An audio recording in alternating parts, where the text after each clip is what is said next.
Rain found every seam in Barbara Schmidt's mantle before dawn had fully broken, and by the first mile she could no longer tell whether the wet on her cheeks came from weather or breath. She stood on the rear board of the public stagecoach with both hands wrapped around an iron rail slick as ice. Her boots braced against jolting wood, her stepmother's hat boxes lashed beside her ankles, as if the boxes were passengers and she was freight. Inside the enclosed cabin, where glass panes held back the wind and wool rugs covered polished boots, a merchant's wife turned her face toward the window each time the coach lurched hard enough to throw Barbara forward. Two young gentlemen looked once, then looked away with the swift discomfort of men who preferred suffering to remain abstract. Mrs. Voss had sold Barbara's paid seat at the last posting town to a stranger with a silver watch chain and soft hands, then called it economy in a voice bright enough for the driver and stable boys to hear. "You are light," she had said. "You may ride where parcels ride." Barbara's fingers had already been cracked from lye water and winter draughts. The rain opened each split until her palms burned. She coughed into her knuckles and tasted tin. Her knees ached from gripping each turn, thigh muscles trembling from the effort to remain upright while the coach struck ruts hard enough to jar her teeth. She did not ask to be let in at any stop. Asking invited instruction, and instruction from Mrs. Voss always came with witnesses. By the time the roofs of York showed through the grey morning, Barbara's skirt clung to her legs like wet linen laid against stone, and her dark hair had escaped its pins and plastered itself to her temples. She was 22 years old and shaking from cold in full view of half the North Road. At the York Posting Inn, the yard smelled of wet hay, horse sweat, and beer poured into mud. Barbara stepped down with numb feet and lifted the first trunk before the ostler finished untying straps. It was Mrs. Voss's largest case, brass-cornered, packed beyond reason, heavier than the two men's valises combined, and still called my little travelling case in the drawing-rooms where laughter was a currency. Barbara carried it across churned ground to the stair-hall and returned for the next. Then the hat boxes. Then a parcel of porcelain wrapped in linen and scolded over twice before she crossed the threshold. No one thanked her. A boy in a flower-streaked apron was thanked for opening a door. A groom was thanked for warming a carriage. Barbara moved through both and remained unnamed, not because people forgot her name, but because naming would have acknowledged her place as human rather than useful. When Mrs. Voss and her daughters went upstairs to dry their hems by the inn-fire, Barbara was sent to the clerk's table beneath the eaves where rain tapped through a cracked slate and dropped steadily onto the corner of a ledger. She copied invoices for feed, candles, and posting fees in a clear hand that had once copied Virgil for pleasure, keeping columns straight while her sleeves wicked damp up to her elbows. The clerk never looked at her face. He looked at her penmanship and said, "Again, more legible," though it was already the neatest page on his desk. She wrote until her right wrist tightened and her shoulders knotted. At noon she was given a heel of stale bread and told to eat outside so the accounts stayed clean. She stood in the stable yard with her back to a brick wall that held no heat, chewing slowly because swallowing too quickly made her stomach cramp, while two women in rose silk passed close enough for their perfume to cut through the manure stink. "Plain thing," one said without lowering her voice. "Useful, at least." Barbara lowered her eyes not in agreement but in discipline. She had learned that certain words cost less when they struck lowered eyes. Her father had taught her that discipline first, though he had called it steadiness and not surrender. Heinrich Schmidt had bound law books for barristers and prayer books for vicars, and when business was quiet, he had seated Barbara at a scarred work table with a Latin grammar and an abacus, saying a straight line in ink was a kind of honour no creditor could steal. He had taught her to sand a fresh page so the nib would not blot, to total an account twice by different methods, to distrust a document whose figures did not breathe the same rhythm from line to line. He had also taught her to laugh in the bindery when glue bubbled too fast and calfskin split under clumsy fingers. But laughter had gone from the house when fever took him in 7 days and left notes unsigned, stamps unpaid, and paper promises drifting like loose leaves among men who suddenly remembered every shilling. Her mother remarried for bread and roof and winter coal. She married Otto Voss, then was buried within the year, leaving Barbara legally tied to Mrs. Voss, the surviving stepmother and guardian, because law did not inquire whether a guardian was kind before it made her absolute. Mrs. Voss took the townhouse keys before the mourning ribbon faded. She sold the bindery stock by lot. She said she was saving the household. She withheld Barbara's wages because we are family. She charged Barbara for ink, for thread, for bread, for the mending of a sleeve worn thin from labour done at Mrs. Voss's command. In rooms where men discussed debt instruments and shipping insurance, Barbara stood by the wall and copied numbers no one allowed her to interpret aloud, though she saw discrepancies with one glance and felt each false sum like a splinter under nail. The house had been her father's before it was anyone's bargain. She now entered through the tradesman's door and slept in an attic room where frost traced fern patterns on the inside of the pane. Still, she kept one private act of dignity. At night, with a stub of candle and paper, scraps rescued from sweepings, she wrote out passages she remembered from Cicero, so her hand would remain sure and her mind her own. By late afternoon in York, the rain thinned to mist, then thickened again, and cold settled deep in her knees with each stair she climbed. Mrs. Voss required tea in the private parlour, then hotter water, then a clean cloth because the first had touched the tray edge. The elder Miss Voss required her travelling boots polished and declared the shine uneven. The younger required a ribbon fetched from a trunk and complained that Barbara breathed too loudly while searching. Barbara moved from command to command as if each were the only thing that kept the roof from falling. Her hunger sharpened to a quiet pain at the base of her ribs. Her wet chemise chafed at the underarm seam. She had not sat since dawn. Through an open parlour door she saw strangers gathered near the hearth, men with road mud drying on their coats, women warming gloved hands, a curate, a pair of officers, 2 matrons who carried the air of local authority. They all turned when Mrs. Voss swept in, wearing dove-grey silk and lavender at her wrists, dry now, composed now, the morning's discomfort erased, as if weather itself had obeyed her rank. Barbara was sent for the account roll and made to stand just inside the threshold, while Mrs. Voss discussed onward travel with the innkeeper in tones of weary refinement, dropping small complaints that landed like pins. The girl is useful, though not bright. One does what one can with such stock. Laughter answered that. Not cruel laughter exactly. Worse. Social laughter, soft and acceptable. The sound of agreement dressed as politeness. Barbara held the roll with both hands so no one would see the slight tremor in her fingers. She kept her chin level. She tasted old bread and damp wool and said nothing. The declaration came while a footman carried in fresh coals, and everyone made room for the movement of heat.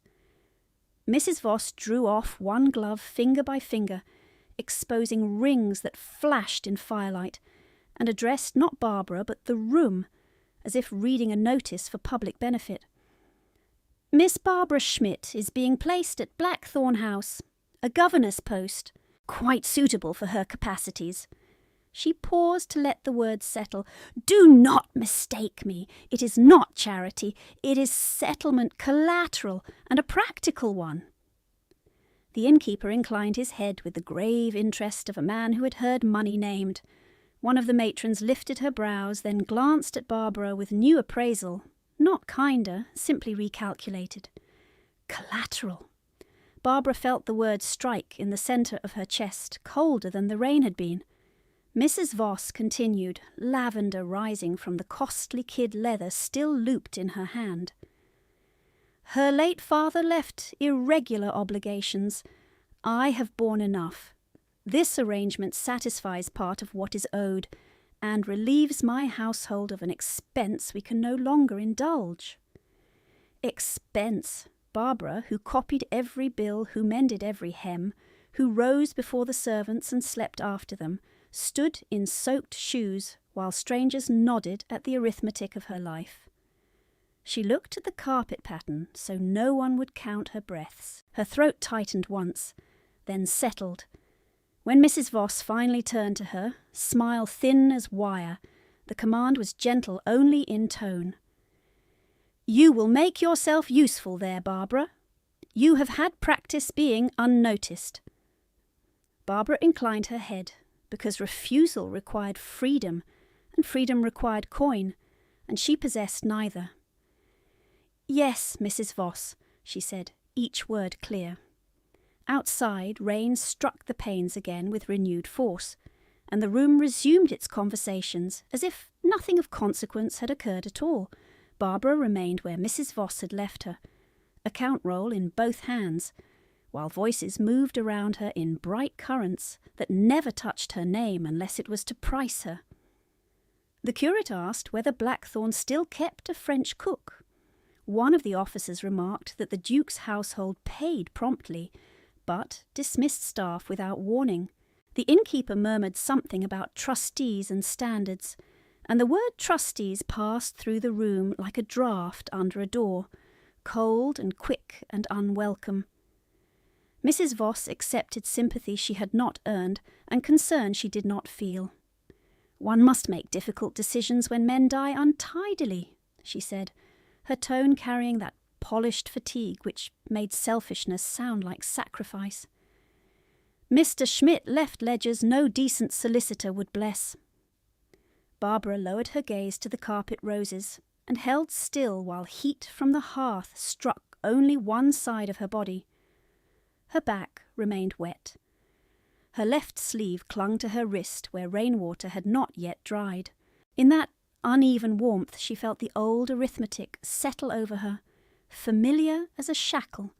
7 days from first fever to burial, 9 creditors at the door before the black ribbon came down, 3 trunks of books sold by weight because calfskin meant more than thought to the men who carried them away, 1 mother buried before her time, and 1 father who had said yes in a chapel he did not love because winter had come early, and coal merchants did not honour grief as collateral. Her father's hands had always smelled of paste, leather, and oak smoke. He had nicked his thumb opening choirs, and laughed when a drop marked the margin of a sermon. He had called her barbell when she balanced columns correctly at 12. He had said figures ought to align like soldiers and words like prayer, and had sat beside her long after midnight while she practised Clark's script by candle, correcting pressure and slant with patient taps of his knuckle against the table. None of those lessons had taught her what to do when a man disappeared into the earth and his promises were judged less binding than his widow's fear. Her mother had died first, and after that loss, Heinrich Schmidt, cornered by debt and propriety alike, married Mrs. Voss, then newly widowed from Otto Voss, in the back chapel at St. Jude's, with only 2 witnesses and a borrowed veil. Barbara had stood near the vestry door and watched her father's fingers tremble while the ring was pushed on, not from joy, from surrender. Heinrich had spoken gently in public and counted every risk in private. He had died before that second marriage reached its second spring, leaving house title, lease rights, and guardianship instruments in the hands of his lawful widow, Mrs. Voss. In less than a fortnight, the front parlour became our receiving room, the bindery became storage, and Barbara's father's portrait was moved to a back hall where damp crept up the frame. The elder Miss Voss took Barbara's walnut writing desk because it matched her complexion. The younger took the blue wool cloak that had belonged to Barbara's mother and laughed that plain girls could not carry colour. Their maid packed Barbara's own books into crates marked for sale except 2 grammars and a cracked lexicon she hid beneath attic boards before dawn one morning, fingers splintered from prying up warped planks. At supper, Mrs. Voss began reading household expenses aloud with careful emphasis, each item sounding reasonable in isolation and monstrous in sum. Candles consumed in Barbara's room, soap for Barbara's laundering, thread for Barbara's mending, physician's call made on her account when she fainted after hauling water in January. Wages were entered, then crossed out by family maintenance. Debt, debt, debt in a hand, Barbara recognised as deliberately tidy. She stood at the sideboard, pouring wine she could not taste, and listened to the ruin of her inheritance expressed as maternal prudence. A footman brushed past her shoulder, reaching for the empty coal scuttle, and the brief touch jolted her back into the York parlour, where Mrs. Voss now discussed departure schedules with a lady she had met only moments earlier and addressed as dear friend. Barbara was sent to fetch the travel inventory from the upstairs escritoire. She moved through the corridor where draughts curled under doors and climbed the narrow stair with knees that argued at each rise. On the landing she paused once, not from indecision, but because the house had taught her to measure distance by command. If she entered too quickly, she was abrupt. If she delayed, she was insolent. She knocked, received no answer, entered anyway, and found both Miss Voss sisters before the dressing-glass in slips and corset covers, while their maid laced ribbons through bonnet crowns. Rose water and hot iron filled the room. Her elder stepsister, Clara, held up a pearl-pinned comb and tilted it to catch the candle. It had belonged to Barbara's mother, part of a wedding set once kept wrapped in muslin in the top drawer of the walnut desk. "There she is," Clara said to the mirror, not to Barbara. "The collateral girl, come to count what she can no longer claim." The younger, Elise, smiled, without humour, and lifted a gown from the bed, ivory silk embroidered with tiny silver leaves. Barbara knew every seam. She had stitched those leaves by hand over 6 nights while Elise slept, because hiring a dressmaker had been called extravagance. "Take this hem to the kitchen fire," Elise said. "Damp touched it. If it spots, I shall tell Mamma you dragged it through mud on purpose." Barbara accepted the gown and set it over one arm, then crossed to the escritoire and opened the second drawer for the inventory book. The key had been removed. She did not ask where it was. She waited. Clara turned with leisurely annoyance and tossed the key ring so it struck Barbara's forearm before falling. "You always move as if a room belongs to you," Clara said. "It does not." Barbara bent, picked up the keys, and felt the old rage rise and seat itself behind her ribs, controlled and burning. She found the ledger, copied 3 pages of trunk numbers, ribbon boxes, hat forms, jewel cases, shawls, gloves, correspondence folios. In the margin beside one item, small lacquer casket, family papers, she saw Mrs. Voss's recent notation, transferred for safekeeping. Barbara knew that casket. It had held her father's final account, abstracts, promissory slips, and stamped receipts from customers who paid in instalments.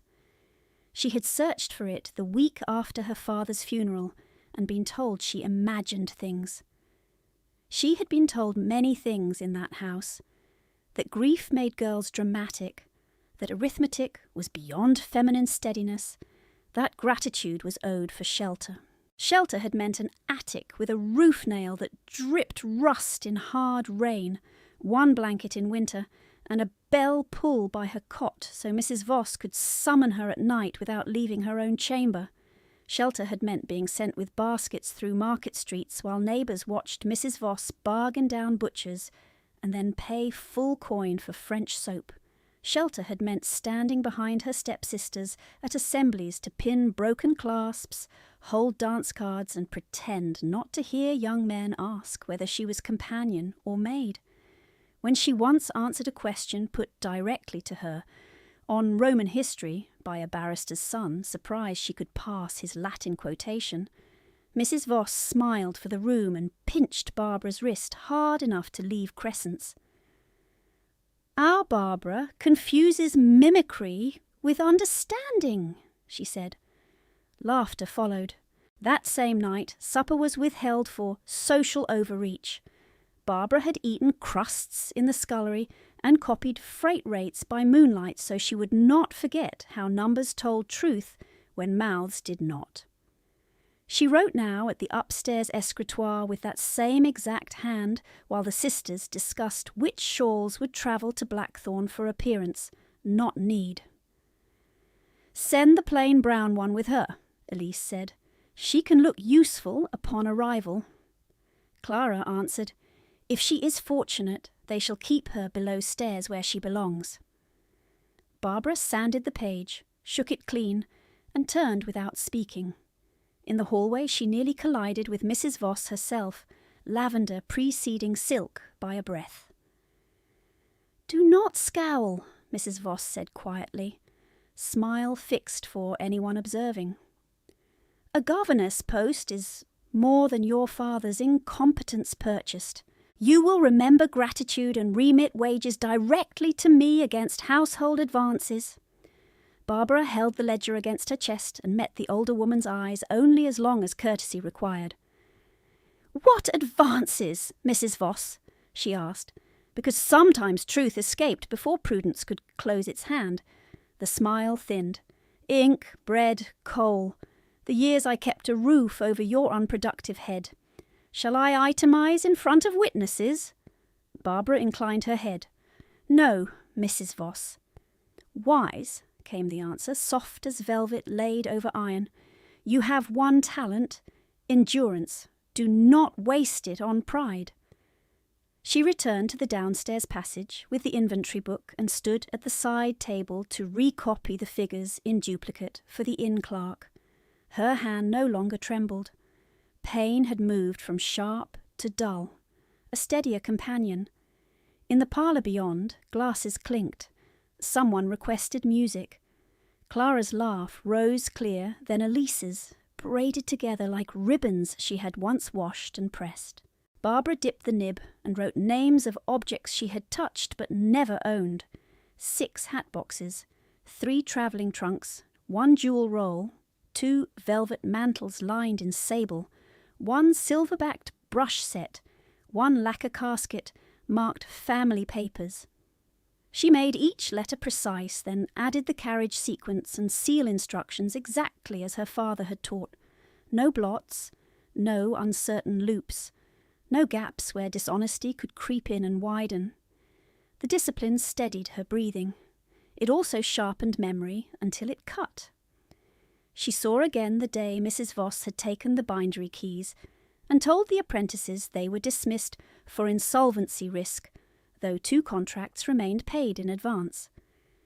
She saw Mr. Halden, the solicitor, in the dining room with decanters and stamped forms, while she stood by the fire feeding the logs, invisible, and heard him ask whether the girl understood any of this.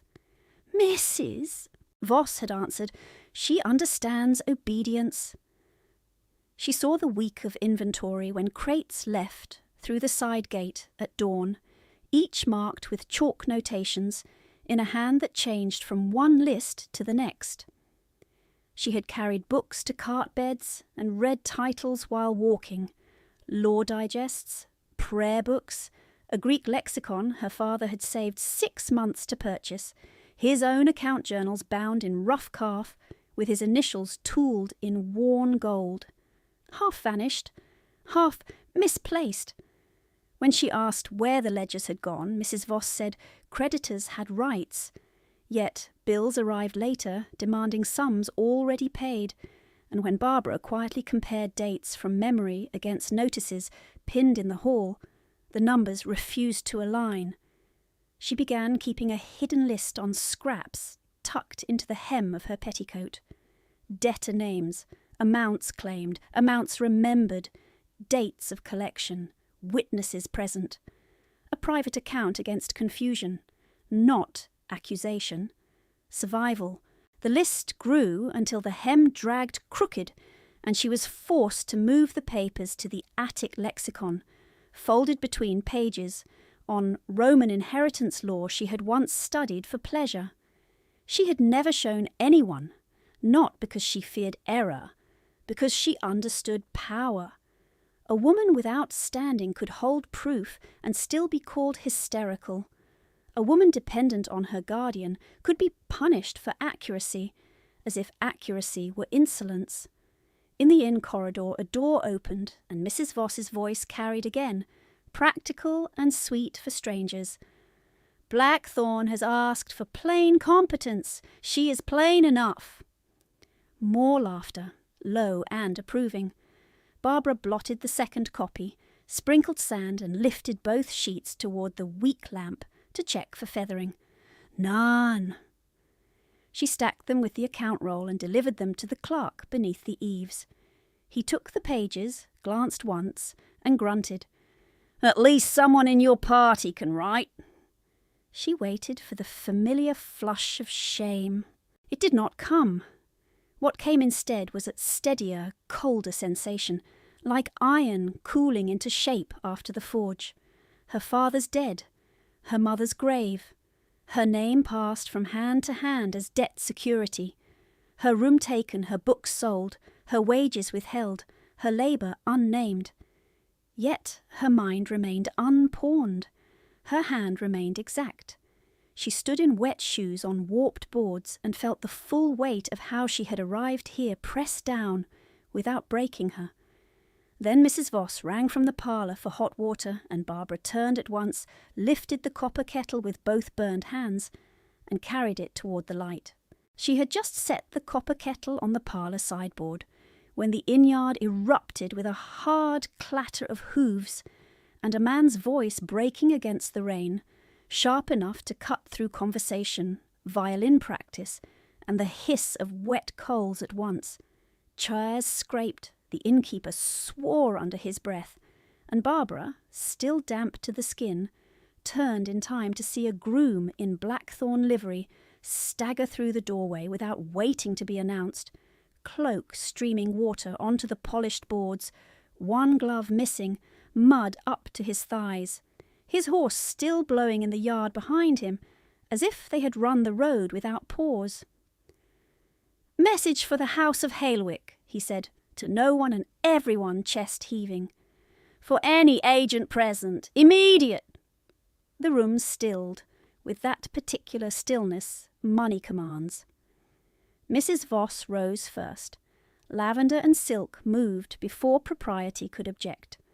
"I am Mrs. Voss," she said, hand already extended toward the packet in his fist, her smile composed as if emergency had been arranged for her convenience.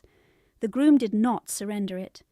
"It is for signed eyes," he said. "From Blackthorn steward to posting stations and local offices, the air failed again this morning.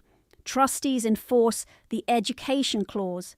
30 days to show progress under a competent instructor, or the child is removed from the Duke's household for guardianship review." The words landed like blows disguised as legal language. One of the matrons gasped into her glove. The curate crossed himself before remembering where he stood. The officer nearest the fire muttered, "God preserve the boy," too quietly for courtesy, too loudly for privacy. Mrs. Voss did not miss a beat. "How fortunate," she said, turning just enough to display Barbara where she stood with steam from the kettle rising around her like smoke from a sacrifice. "I travel with a governess of uncommon discipline, Miss Barbara Schmidt, literate, orderly, inexpensive, and obedient. Barbara felt every gaze in the room swing toward her wet hem, her reddened hands, her plain brown mantle gone dark at the shoulders. She set the kettle down before her fingers failed. "Mrs. Voss, I have not been interviewed," she said, voice low but clear. "I have not agreed to terms." Mrs. Voss's smile sharpened without changing shape. "You are dependent. Dependency is agreement." The groom looked between them, wary, then unfolded the rain-soft dispatch and read from lines already blurring at the edges. Temporary educational appointment may be contracted by proxy in transit if delays threaten compliance. Candidate to depart immediately for North Road transfer. He looked at Barbara then, truly looked, taking in the raw knuckles, the steadiness in her spine, the ledger ink still on her cuff. "Can you read Latin?" She held his gaze. "Yes." "Accounts?" "Yes." "Child behaviour?" She did not lie. "I have managed households with children, though not under your roof." Mrs. Voss laughed lightly. "She understates. She has managed my entire domestic machinery for years."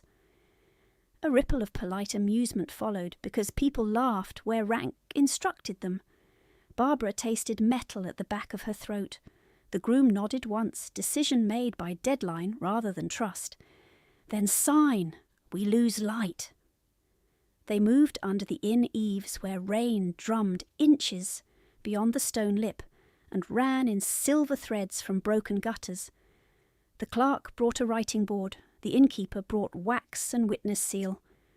Mrs. Voss brought urgency, pressing close enough for Barbara to smell the lavender oil warmed by her skin. "Do not perform dignity now," she whispered, lips barely moving. "Ink your name, keep your mouth shut, remit wages as instructed." Barbara took the pen. Her fingers shook so hard the nib clicked once against the board. She forced her hand still, read each line while drops struck the page and spread tiny stars in the margins. Term, 30 days probation. Duty, instruction in literacy, numeracy and comportment. Compensation, monthly stipend dispersed to guardian of record, unless household petition amended. There it was, the theft in legal dress. She looked up. "This clause is incorrect," she said to the groom. "I am 22. I can receipt wages directly." Mrs. Voss's gloved hand closed around her wrist, pressure hidden by the fall of her sleeve. "Sign," she said. "Now!" The groom hesitated, then glanced toward the innkeeper, who shrugged in the old language of men unwilling to stand between law and convenience. Barbara bent again to the page, pulse hammering in her ears louder than rain, and wrote her name in the narrow space provided. Barbara Schmidt, each letter upright, undeniable. Then, before Mrs. Voss could pull the board away, she copied the contract number and witness names on the inside cuff of her own sleeve in minute clerk's script, ink-biting damp linen. Physical proof, if paper vanished. She sanded the signature line, lifted the sheet, and handed it back. "Done," she said. Mrs. Voss released her wrist and smiled for the gathered watchers. "You see, useful." The groom sealed one copy and thrust the other at Barbara. "Keep it dry. You ride now." She had time only to fetch her satchel, the cracked lexicon wrapped in cloth, and the plain brown shawl Elise had mocked.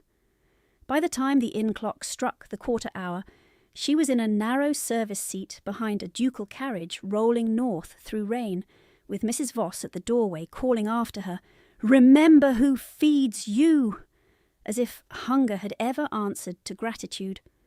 An hour later, with dusk flattening fields into slate and the road turned to rutted black paste, the lead carriage lurched hard.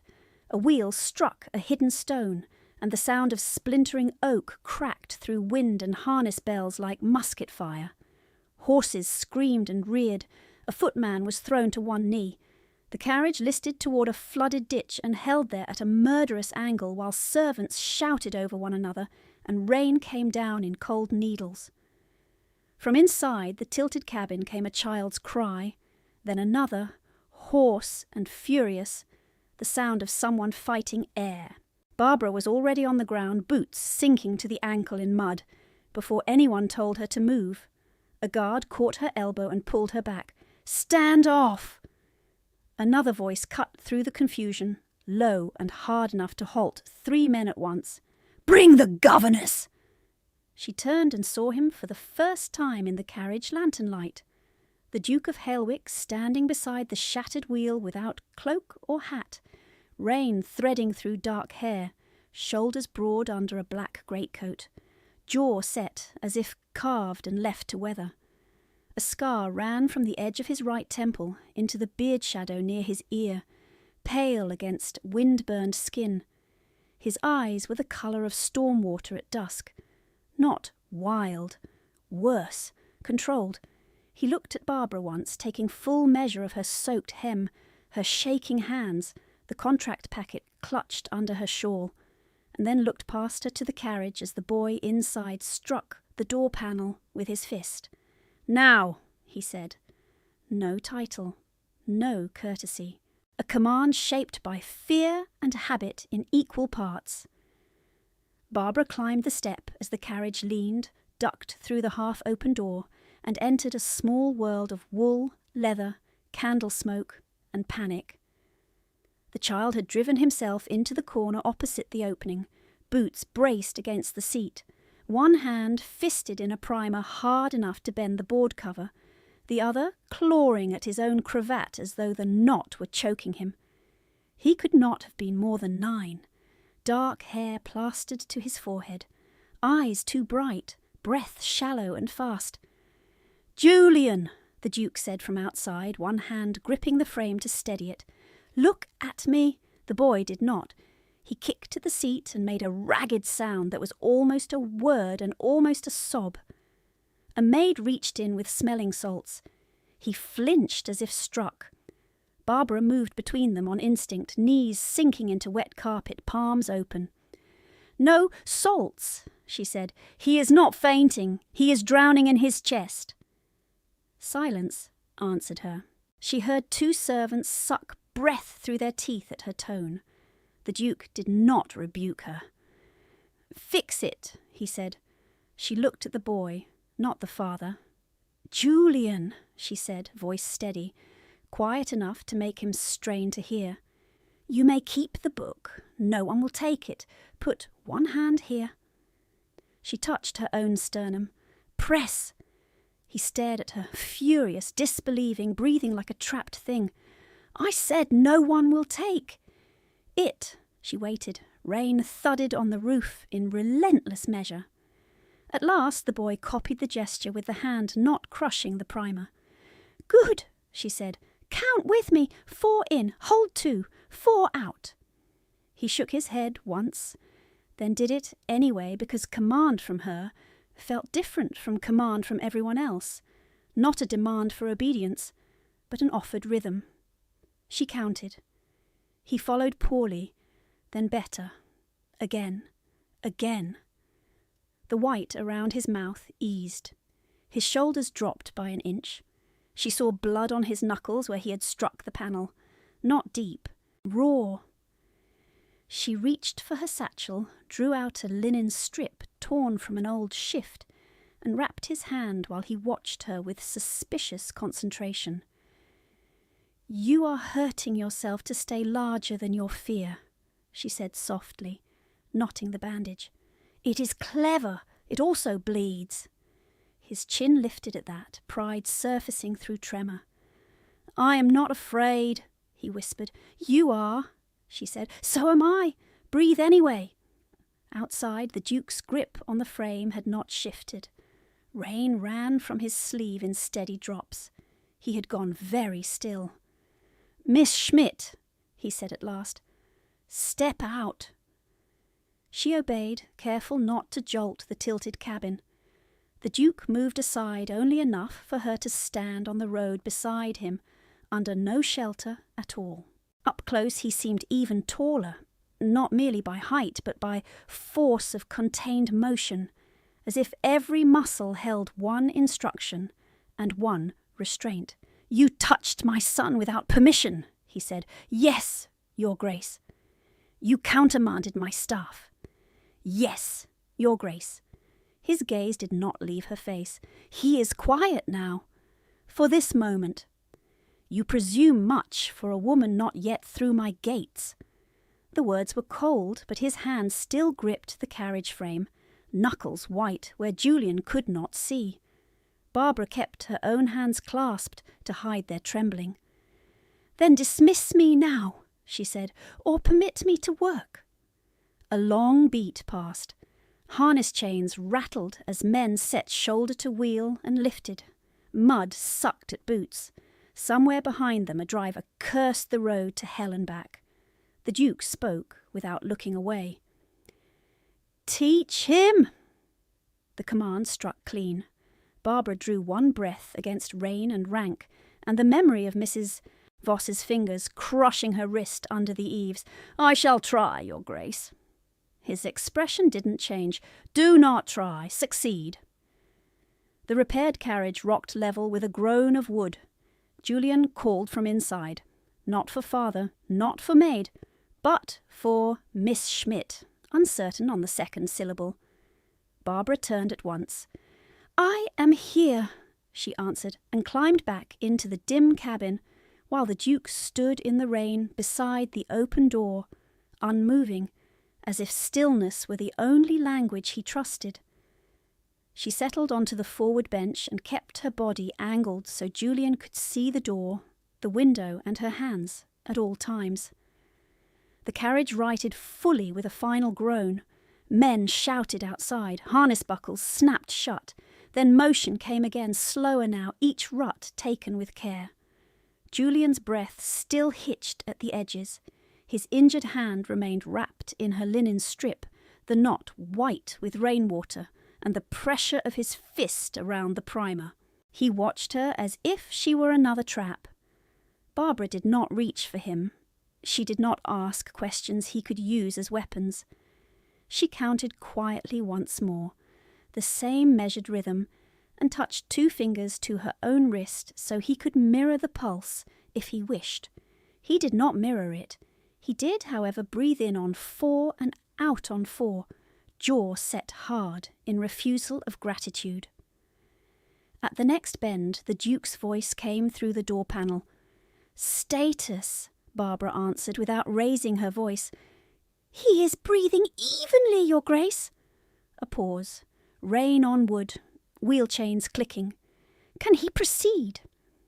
Julian spoke first, chin lifting. "I am not weak." The reply from outside came at once. "I did not ask if you were weak."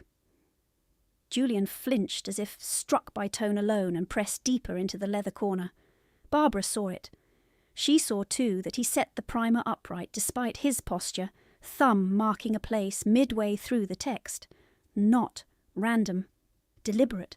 When the carriage jolted, his eyes tracked not the window, not the door, but the moving line of print he had opened to by instinct. She kept her face still. The road climbed north through darkening fields. Water streamed down the glass in uneven threads, blurring hedgerows into black strokes. Cold seeped through the seams of the cabin and found Barbara's knees where damp wool clung.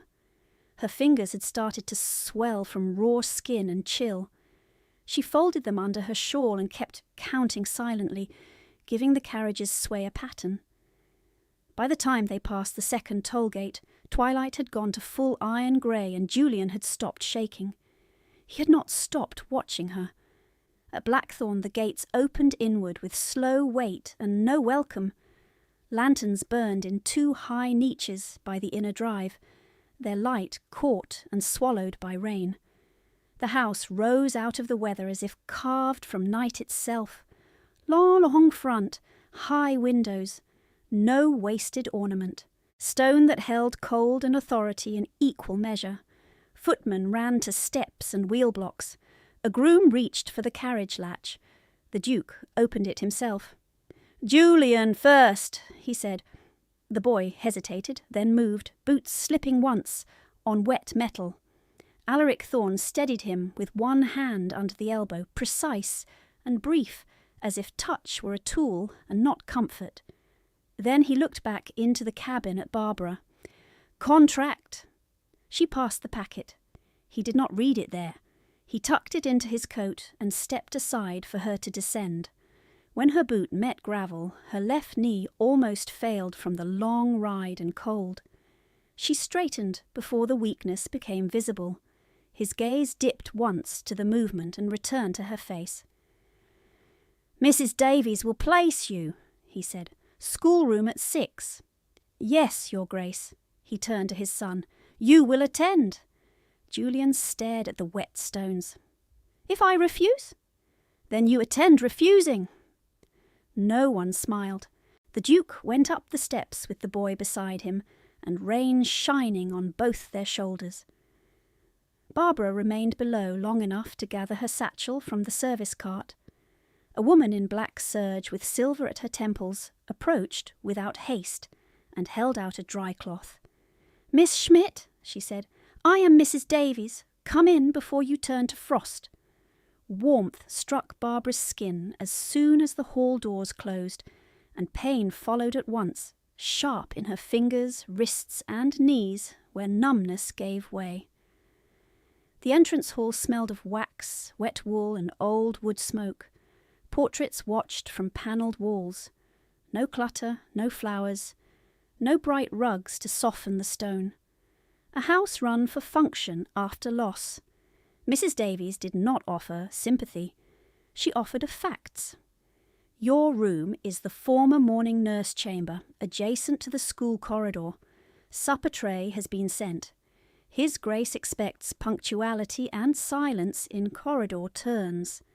The boy has dismissed 4 instructors in 8 months. 1 resigned, 3 were removed. By whom? By necessity. Barbara took that in. Is there a library for lessons? There are 3. You will be assigned the west schoolroom shelves. And Miss Schmidt. Mrs. Davis's lined face remained composed. If you need salve for those hands, ask cook, not pride. Barbara inclined her head. Thank you. The room given her was narrow but clean, with a small grate fire already lit and a bed that did not slope, a washstand, a peg rail, 1 writing table scarred by ink and use. She set down her satchel and stood a moment in the quiet, listening to wind scrape at the casement. Her supper tray held broth, bread not stale, and tea still hot enough to steam. She ate too quickly, then forced herself to stop and breathe before the bowl was empty. Hunger made fools of judgment.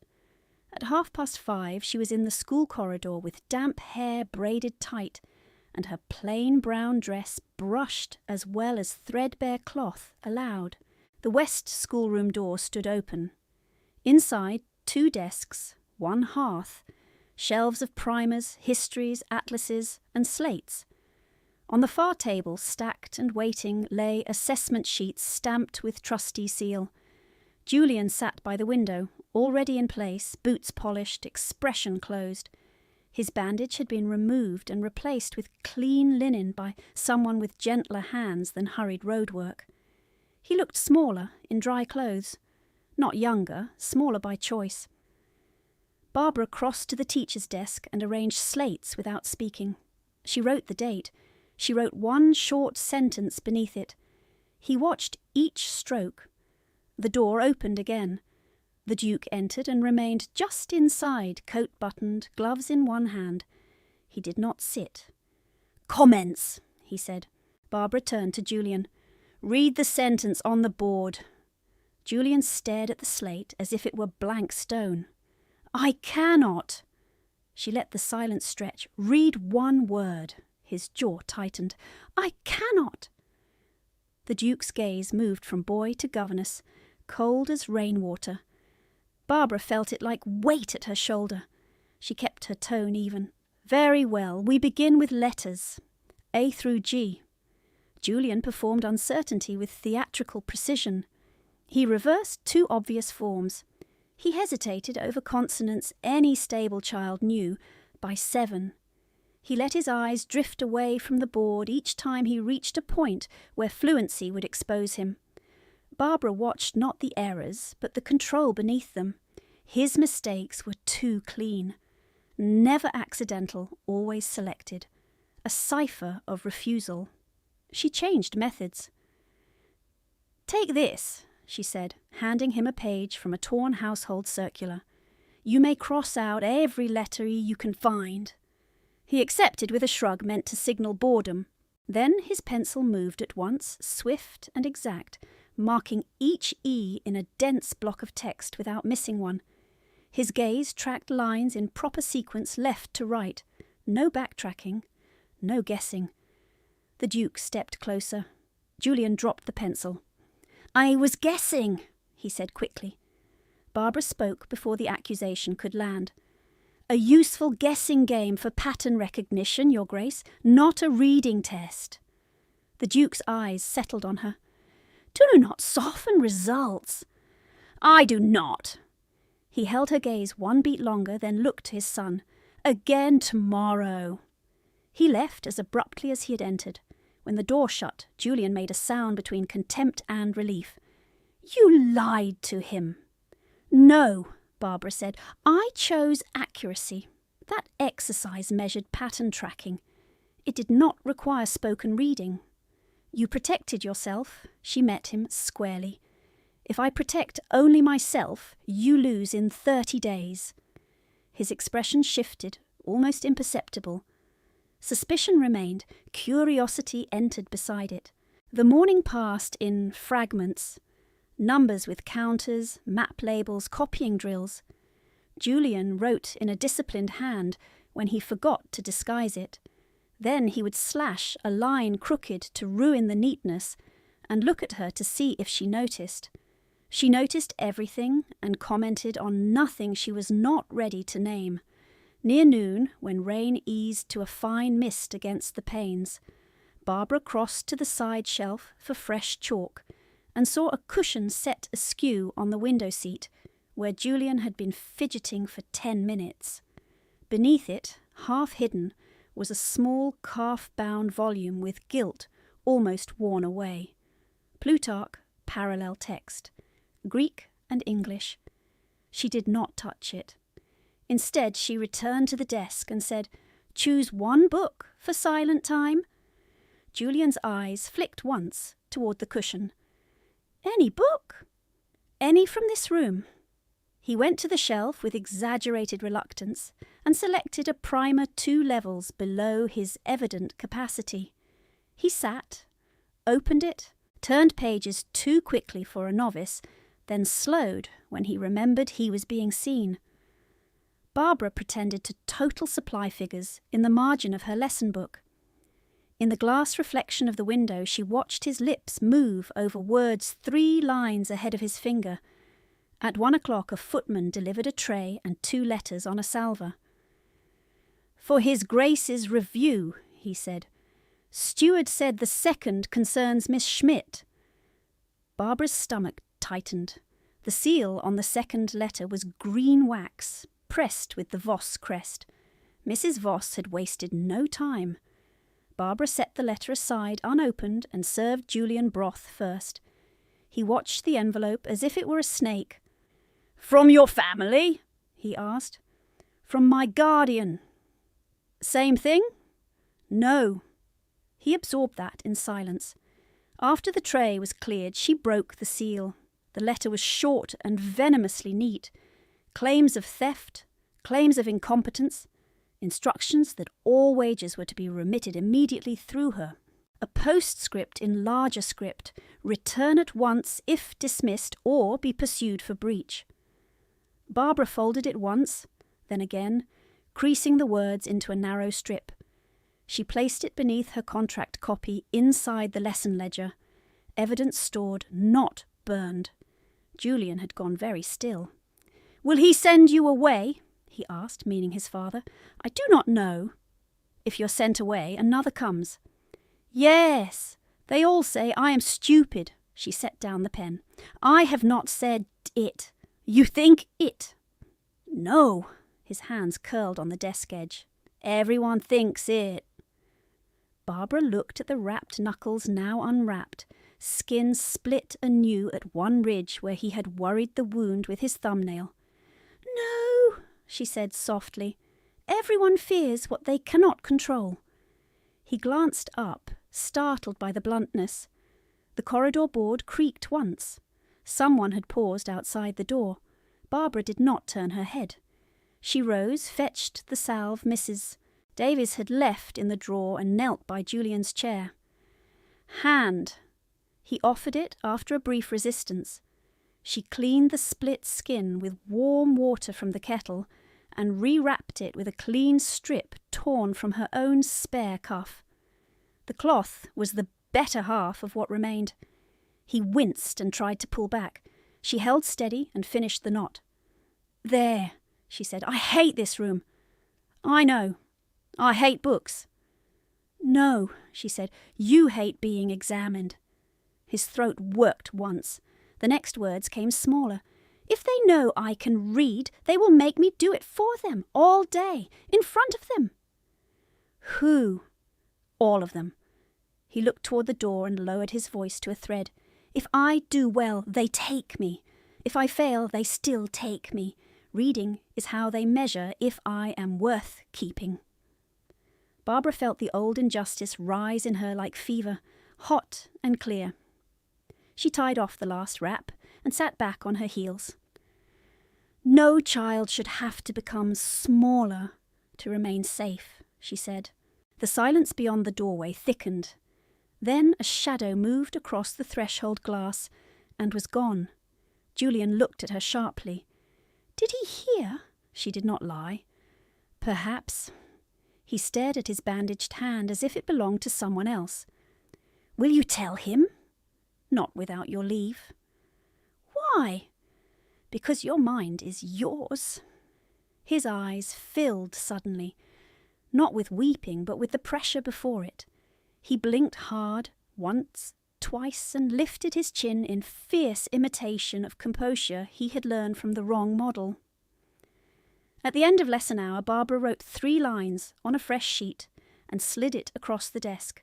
Not an examination, a question, truth or protection. Julian read it in one glance. No hesitation, no pretense.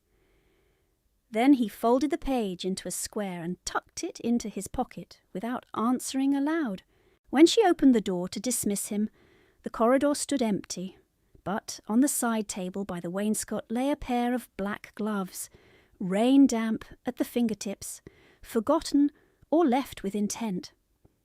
Barbara recognised the cut and the severe stitching. The Duke had been there long enough to remove them, long enough to hear every word. She did not touch them. She sent Julian to nursery with the undermaid, then returned to the schoolroom, took out Mrs. Voss's letter, and copied its accusations verbatim into the back of the lesson ledger beside date, hour, and witness notation, delivered by footman Thomas Reed, seal intact, content preserved. A hallboy had already returned the reviewed contract packet, retied and marked with the Duke's initials across the outer fold. When she finished, she sanded the ink, closed the ledger, and set both letter and contract in the locked drawer Mrs. Davies had assigned to her use. By evening bell, rain had begun again against the west windows, and the house carried on as if nothing had shifted at all. Barbara extinguished one lamp in the schoolroom, left the other burning low for the hallboy who would bank the hearth, and checked the lock on her drawer a second time with deliberate fingers.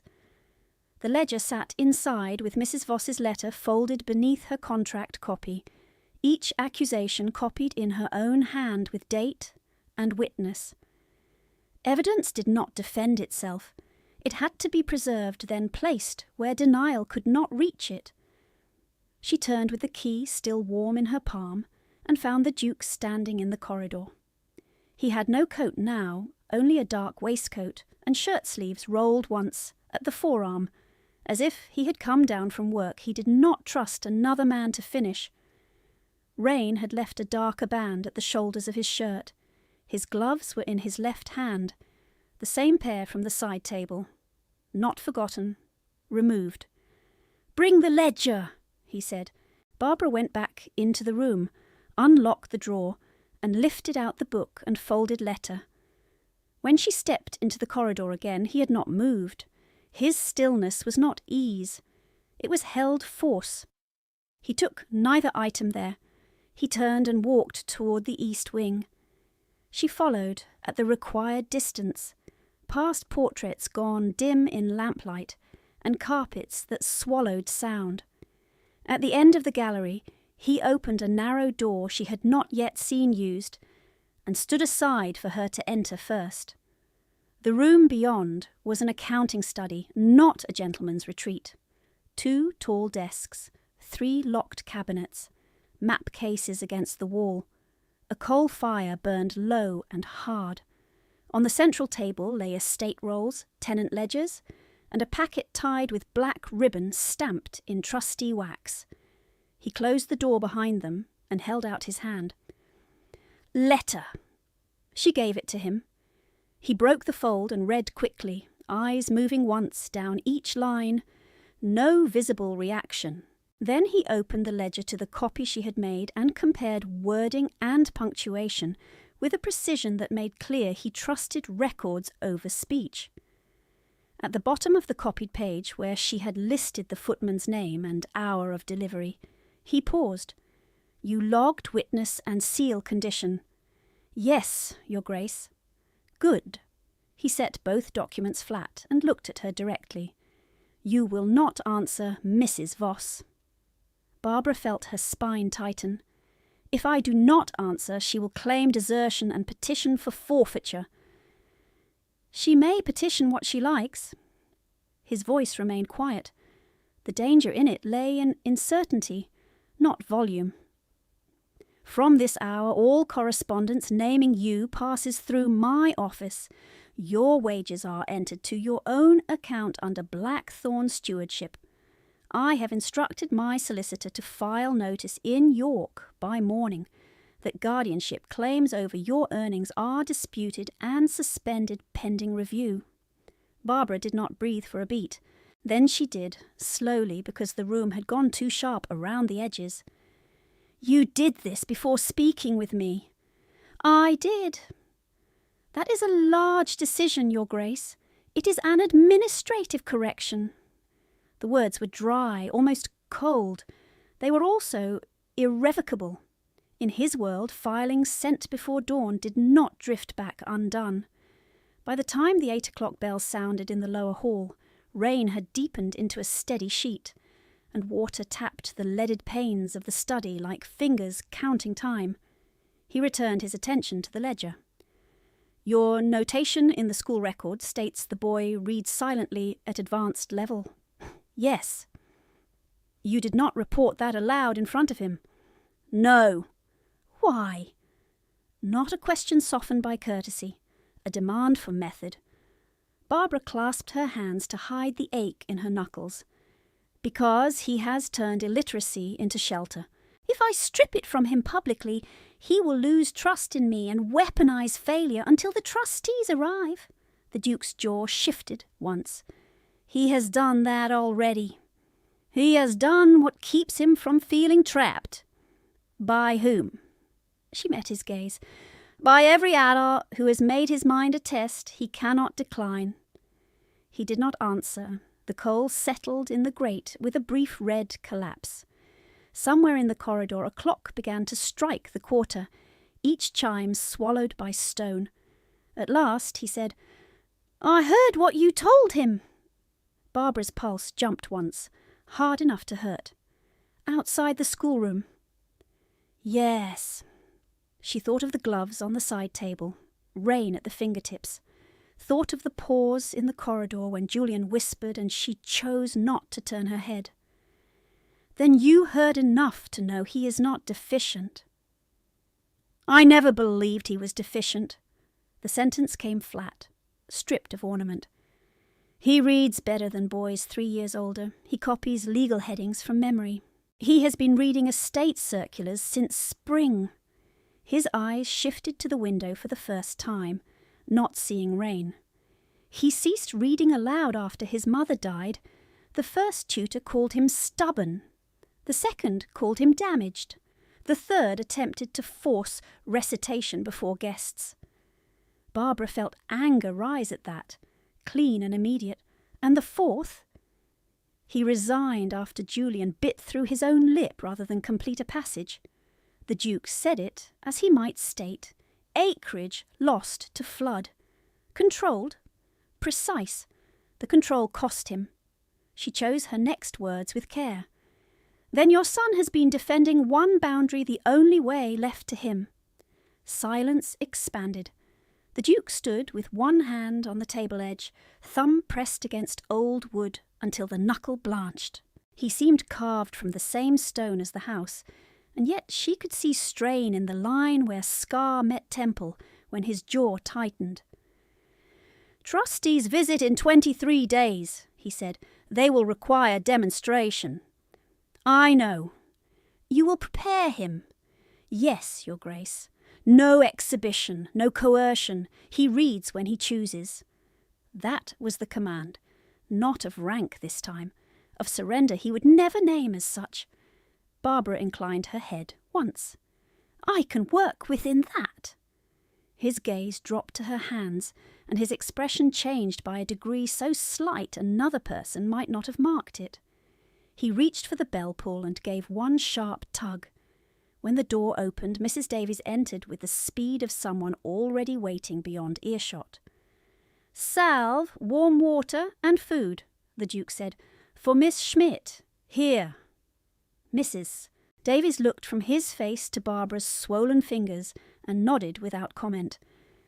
At once, Your Grace. When the door closed again, Barbara spoke before she could stop herself. That is not necessary. It is ordered. I can manage in my room. You will not cross 2 corridors carrying a tray with those hands. The rebuke might have sounded harsh from another man. From him it sounded like fear translated into authority, because he had no gentler language available. Barbara felt heat rise to her face, not from fire. I am not fragile. Liar. The word was quiet. It landed harder than shouting. He stepped nearer, not close enough to touch, close enough that she could see the faint white seam of his old scar under the lamp. Your palms are split. Your right thumb is inflamed at the nail. You favour your left knee each time you turn. You have eaten one proper meal since dawn, and too quickly. His eyes held hers without mercy. You are exhausted. Do not mistake endurance for invulnerability. No one had named her condition so directly in years. No one had named it at all. Mrs. Davies returned with a basin, a crock of salve, bread, broth, and tea. She set everything on a side table and brought a straight-back chair near the fire. The Duke did not leave while Barbara sat. Mrs. Davies poured warm water over Barbara's fingers and passed her cloth strips with brisk efficiency, then withdrew when the first dressing was done, taking the basin and closing the door behind her. Barbara reached for the spoon with clumsy wrapped hands. The Duke stood across from her, one shoulder to the mantel, motionless as a guard on duty. You need not remain, Your Grace. He did not move. Eat. She obeyed because refusal would have been pride in borrowed clothes. The broth was rich with barley and onion. Steam rose into her face and softened the iron band around her chest she had not noticed until it eased. She finished half the bowl before setting the spoon down. His gaze had shifted to the ledger again. There is another matter. She waited. You copied contract details onto your cuff under the inn eaves. Her head came up. How did you know? Reed reported it. Then I confirmed with my own eyes when the sleeve was drying by the school hearth. He had seen that too. Not just the grand gestures, the small survival tactics. She could not decide whether the knowledge steadied her or unsettled her more. "It was precaution," she said. "It was competent." He pushed a small key across the table. Iron, plain, newly cut. "Second lock on your school drawer, installed tonight. Only 2 keys exist. One remains with me, one is yours." Barbara took it. The metal was cold against her bandaged palm. "If any letter arrives from Mrs. Voss, from a solicitor, or from any office naming your father's estate," he continued, "you log it and bring it directly here. You do not confront. You do not answer alone." The command enclosed her like walls and roof, constraining, protective. She understood both at once. "Yes, Your Grace." He watched her a long moment, then said, "What did Julian do when you gave him the choice?" The folded paper in Julian's pocket seemed to press against the room, though it was 2 corridors away. "He read it silently. He did not answer aloud." "Will he?" "I believe so." "When?" "When he decides the truth will not be used to punish him." The Duke looked down at his bare hands, then flexed them once, as though testing old pain. "He has no reason to trust me in that." The admission was barely above breath. It was also the most unguarded sentence she had heard from him. Barbara set the bowl aside. "Then do not ask him for trust as a gift. Build it as routine." His mouth shifted at one corner, not a smile, almost the memory of one. "Routine," he repeated, as if tasting a word from a foreign language. She rose carefully from the chair. Her knee protested. She refused to show it. "May I return to the schoolroom records, Your Grace?" "No!" The answer came instantly. She stilled.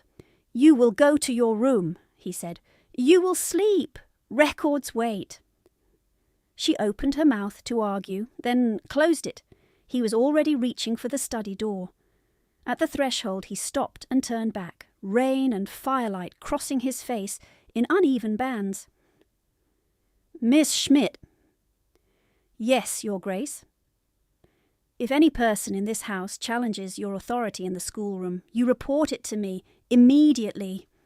The words settled between them with the weight of decree.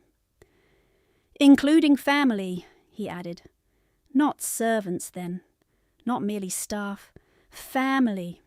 She understood what it cost him to draw that line out loud. "I understand." He held her gaze one final beat, as if fixing the agreement in place by force of will, then opened the door and stood aside. "Go," he said.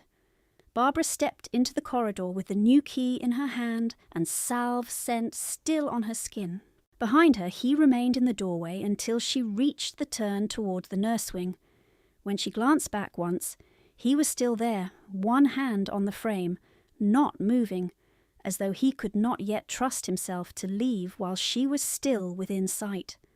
Barbara turned the corner, climbed the narrow stair to the nurse wing, and closed her door with the new iron key, pressed into her bandaged palm, hard enough to leave an imprint. At 6, the schoolroom fire had only just taken. Julian sat at his desk with his boots dangling above the floor, face composed into that careful blankness he wore like armour. He did not greet her. He placed a folded square of paper on the desk between them and pushed it forward with 2 fingers. It was the note she had given him the day before. Not an examination. A question, truth or protection. Beneath those lines, in a cramped hand made smaller than his usual script, he had written one word. Truth. Barbara set the paper beside the inkstand and began lesson, as if her throat had not tightened. She gave him a page from a merchant's circular and asked him to mark every sum greater than £10. He did it in seconds. She gave him a passage from a geography primer and asked him to copy only nouns. He copied all, then crossed out verbs with irritated precision. Finally she set Plutarch on the desk, the same volume he had hidden under the cushion, and waited.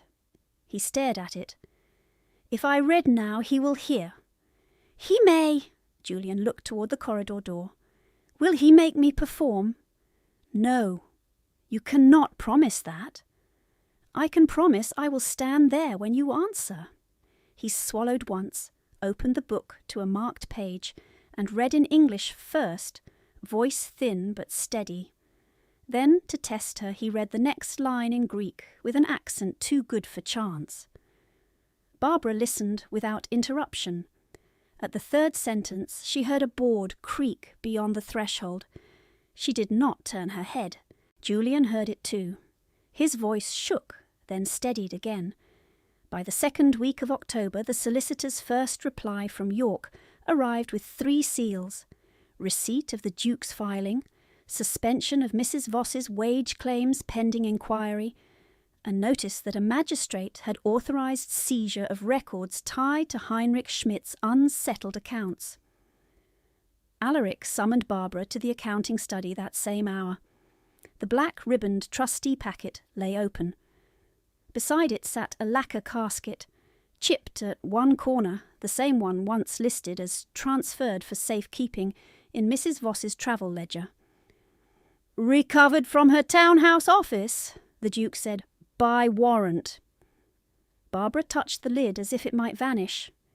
Inside were her father's abstracts, stamped receipts, 2 altered debt instruments with erased figures, and 3 promissory notes bearing signatures that did not match the originals she remembered. She took out her cracked lexicon from the satchel she had carried from York, shook free the folded scraps hidden between pages on Roman inheritance law, and laid them in order by date. Her hem list: names, sums, witnesses, collection days. Alaric called the steward, then Reed, then Mrs. Davies as witness. He did not dramatise what the papers showed. He named each discrepancy in clipped lines, pointing with one gloved finger. Claimed twice. Amount altered upward. Receipt issued then denied. Guardian deduction without legal basis. When he finished, he held out his hand. "Your cuff," Barbara blinked. "My cuff, Your Grace." The copied contract number from York. Corroboration of sequence. She went to her room, unpicked the inner strip she had written under the inn eaves, and brought the linen back wrapped in clean paper. He placed it with the rest, sealed all in a document wallet, and pressed his signet into wax before the fire. "Physical evidence logged," he said to the steward.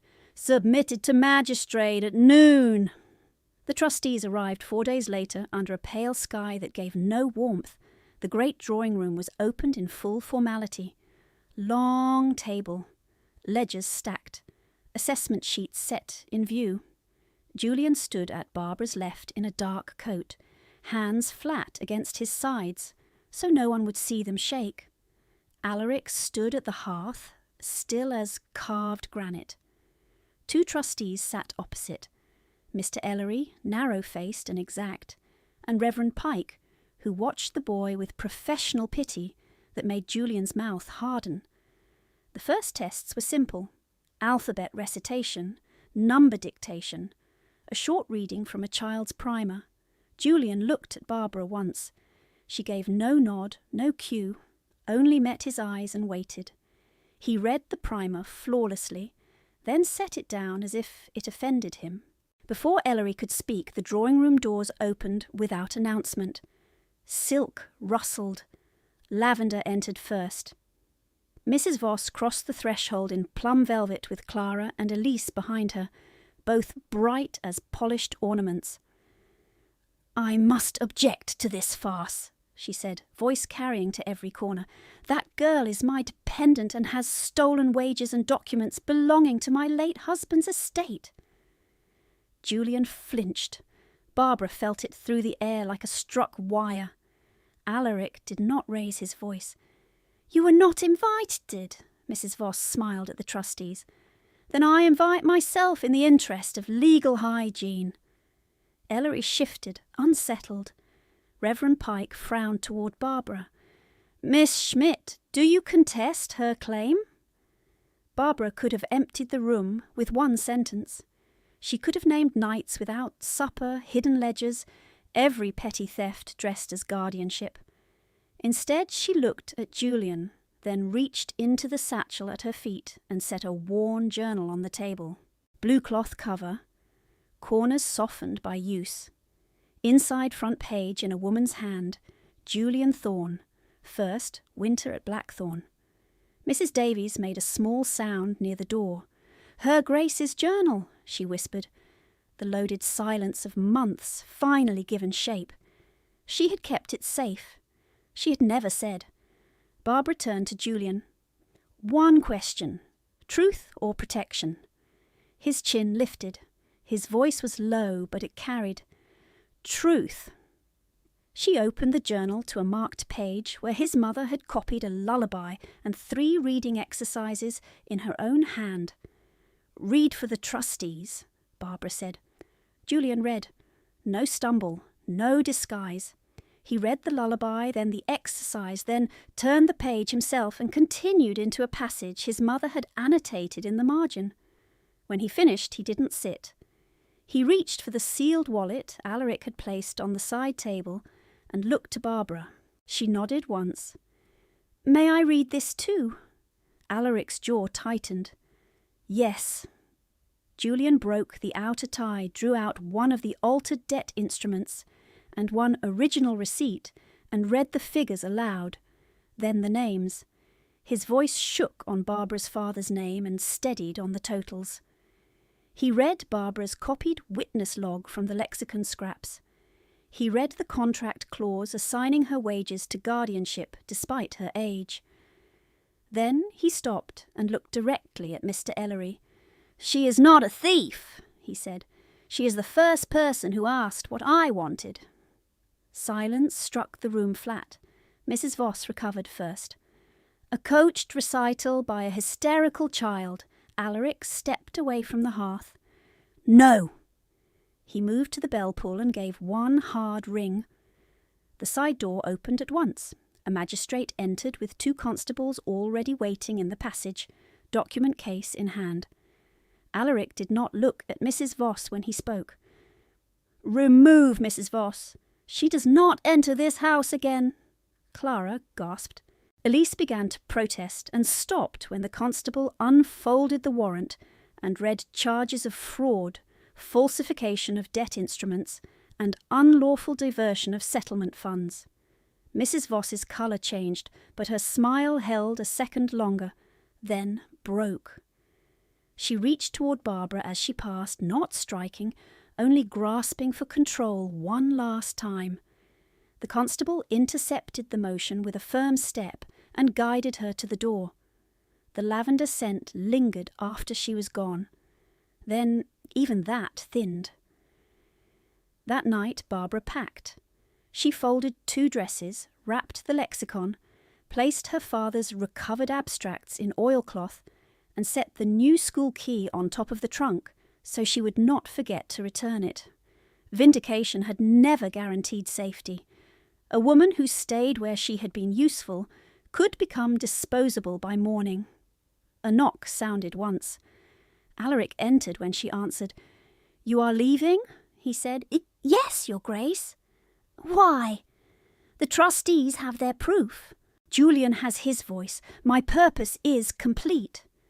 He came farther into the room, stopped by the narrow table, and looked at the key on her trunk. "Stay." The word was command. The next sentence was not. "I watched you choose his dignity when your own position was under attack. I watched you refuse an easier victory. Blackthorn's schoolroom, household accounts, and my son's educational governance are yours, if you consent." Barbara's hands trembled once, and stilled. "On terms." "State them." "My wages to my own account permanently. Written authority in the schoolroom unchallenged by rank. Full access to estate ledgers, tied to my father's case until judgment enters. And Julian is never examined before guests again." Alaric held her gaze. Agreed. She heard her own voice before she could soften it. "Does it hurt to trust someone?" He did not answer. He stepped to the table, took the school key, and set it back into her open palm, closing her fingers around it with careful pressure. Then he left, and the door clicked shut with no force at all. In December, Barbara stood in the York Magistrate Court beside Mrs. Davies while the clerk read the verdict. Conviction on fraud and document alteration, restitution order from attached property, and formal termination of any guardianship claim over Barbara Schmidt's income or person. Reed testified to the in-contract sequence. The steward submitted the evidence wallet. The cuff strip, the copied ledger pages, the seized casket papers, and the original letter were entered and archived. No item vanished. No notation remained contested. On a clear morning in late spring, Julian read openly in the west schoolroom while rainless light touched the window glass. He stumbled once on a Latin ablative, scowled and corrected himself without looking up. Barbara crossed to adjust his posture, and he allowed it with only a theatrical sigh. In the corridor beyond, household staff passed without peering in. It was no longer a spectacle. That afternoon, in a small chapel on Blackthorn grounds filled with trustees, servants, tenants, and the same social world that had once watched her degradation in silence, Alaric Thorne took Barbara's hand in full witness. No one called her collateral. No one called her plain. When one distant relation murmured that the match was irregular, Alaric turned his head and answered in the same quiet tone he used for orders and oaths alike. "Good, I married her." He did not move his hand from hers as they stepped into the light.